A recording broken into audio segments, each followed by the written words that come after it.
One suspect remains on the loose after Niagara Police searched through woods, waterways and rural buildings late into last night. Yeah, the male suspect is one of 4 people police say orchestrated a crime spree that spanned from Thorold to Wainfleet, impacting many in the rural community. Matt Ingram, following this story all day, joins us live with more. Matt?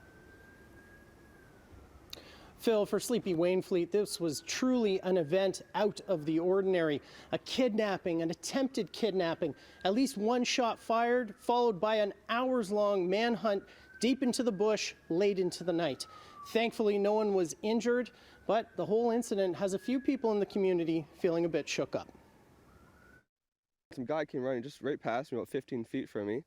I looked at him, I was like, hey, you idiot, you're looking for you. Just down the road from his home, ROBBIE Sherwood says he had a close encounter with one of the 3 armed suspects tracked down by Niagara Police in Wainfleet last night. He jumped the ditch with a hand in his pocket like he was holding the gun or something. And then he kind of ran out and he kept laying on the ground as if we couldn't see him or something, but he kept looking at me because I was looking at him, pointing at him. Tried flagging down some cops, but they weren't coming. So I called 911 and then the dispatcher sent a car towards me, and then they yelled at me to go inside, and I pointed out the guy, and then they ran at him with shotguns, looked like. Sherwood's neighbor, SOPHIE Coverdale, takes me to see the footprints right by where Sherwood says he first spotted the suspect.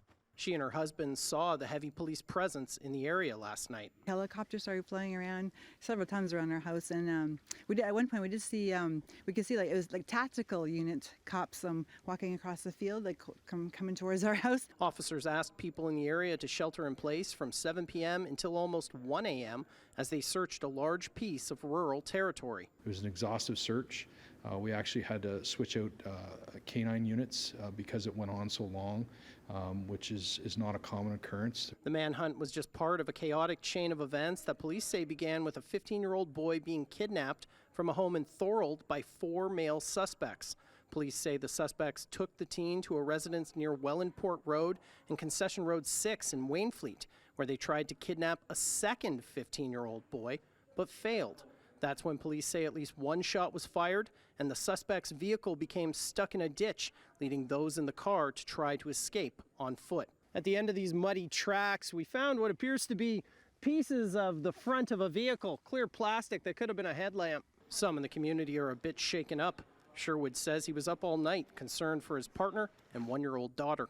Because there still was one guy out at this point, right? So I didn't know if he was going to come back and maybe be upset that I sold out his buddy or something. Niagara Police believe this was a targeted incident and say there is no ongoing threat to public safety. No weapons have been recovered. However, search teams were out today, according to police, to look for that evidence. Now, none of the suspects who were arrested or the outstanding suspect is being identified. That's because 2 of the involved suspects are 16 years old, and the 3rd person who was arrested, he's 20, but police say if they identify him, that could lead to the identities of those 2 16-year-olds. Lots more of developments in this case sure to come in the coming days, and CHCH News will be following that for you.